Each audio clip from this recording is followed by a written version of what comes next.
You are currently being manipulated every day, and you might think you have control over what you choose to believe. However, the truth is that the AI algorithms in TikTok, YouTube, Instagram, Facebook and so on are much more advanced than your brain could ever be. It's like putting a mouse up against a lion in Mortal Kombat, an unfair fight. Now, why is this important?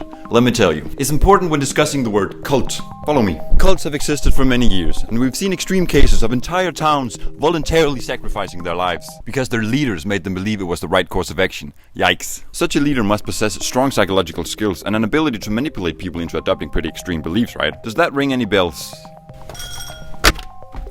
Well, if you hadn't guessed it, the emergence of technology and the internet, where these highly sophisticated algorithms exist, we are now observing certain worldviews and beliefs spreading between the masses at rapid speed. It's not always a single figure leading these beliefs. We often see lesser known or even unknown individuals preaching. This is somewhat akin to members of a cult reinforcing each other's beliefs by only discussing what they've been manipulated to believe by their leaders. This is also known as the echo chamber effect. Notably, we are still seeing internet personalities leading significant movements too. Figures like Andrew Tate and Jordan Peterson come to mind. And with the mention of Jordan Peterson, you might be thinking, hey, Peterson is a good guy with well-grounded thoughts and beliefs and a calm and collected way of presenting them. I would wholeheartedly agree with that statement, and I'm not calling him a cult leader. However, to prove a point, consider the other individual I mentioned, Andrew Tate. The infamous controversy, the father figure of the young men of the Western world, Top G. He goes by many names, but what is crucial is that Tate's manner of speaking is not always grounded and calm. Often we see him provocatively targeting the people he aims to reach. This of course is part of the strategy. But even with Andrew Tate's controversial persona, I'd still argue that underneath the exaggerated online version of himself, he shares much more common ground with Jordan Peterson than many people fully understand. And this is where things truly get interesting. We now have two completely different individuals, both preaching concepts like emotional control and stoicism, masculine development, and the value of upholding traditional gender roles in society and relationships. And while there are certain disagreements between these two gentlemen as well, for the sake of this argument, let's focus on the similarities. Doing so makes it abundantly clear that a particular psychological phenomenon is occurring here. This is because the real objective difference between Jordan Peterson and Andrew Tate is this. One presents his points neutrally, and the other one employs a highly emotionally charged tone. And it's a simple fact that highly emotional statements tend to make us believe them far more than something said in a neutral tone, or something we read in a book.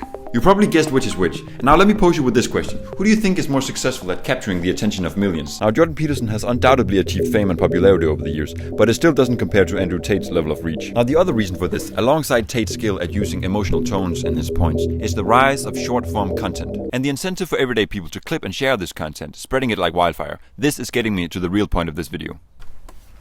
We find ourselves in a situation where the core beliefs of any online personality matter little to nothing. Anything can and will be taken out of context and presented with brain-hacking dopamine triggers, like animated captions, exciting and highly stimulating music, and a clip from Subway Surfers underneath the video just to seal the deal. Consequently, the masses consume this content in large quantities daily, and most people fail to dig deeper and remain completely uncritical to what they're fed. This strongly resembles cult followers, by the way, who tend to be a little bit more naive than the average person. However, with cults on the internet, even if you're not naive, you will still fall for these mind traps, because they're now so powerful due to them being run by the sophisticated mass-spreading dopamine-optimized editing and the algorithms doing their magic. Now again, all this is a problem because of that one particularly essential psychological feature of our minds, the fact that highly emotional statements tend to make us believe them a lot. Now, online personas who comprehend the dangers of toying with people's beliefs know not to rely heavily on emotion when they talk. This ensures that the discussions remain grounded and nuanced, leading to a more accurate understanding of complex issues. This brings us back to Andrew Tate. Is Andrew Tate a modern-day cult leader because he speaks with strong emotion on the internet? Well, technically, to some extent, yes, but for the sake of this argument, the answer is no. He is not the problem. You are. And me and everyone else who is interacting with his or any other online personality's beliefs.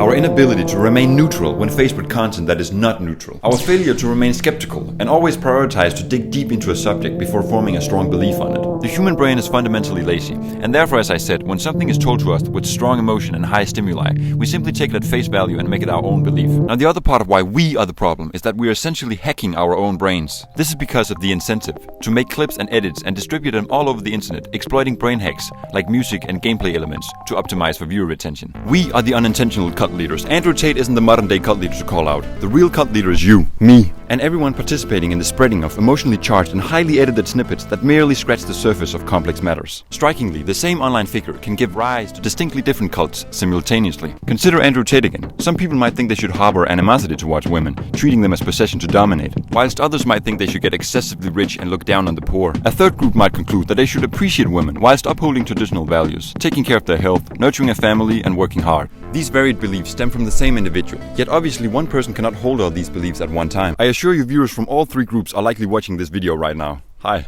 And this just further proves my point that what the online persona is saying doesn't matter that much with the existence of highly incentivized short-form content. And returning to the point about the objective difference between Jordan Peterson and Andrew Tate and how they present their points very differently, I think this is why the beliefs of Jordan Peterson do not differ as much as they do with Tate. Peterson consistently conveys his points in a neutral tone that keeps the focus on the truth and makes it harder to manipulate what he is saying. But again, because of basic psychology, the most mentally stimulating and convincing pieces of content are the ones who flourish the most, regardless of how real they are. And unfortunately, with the continued spread of exaggerated and highly edited content from these online personas being distributed by us, the masses, we're pushing ourselves deeper and deeper into the realm of some real culty shit. If you want to see a video where I propose a potential solution to this problem, smash that like button.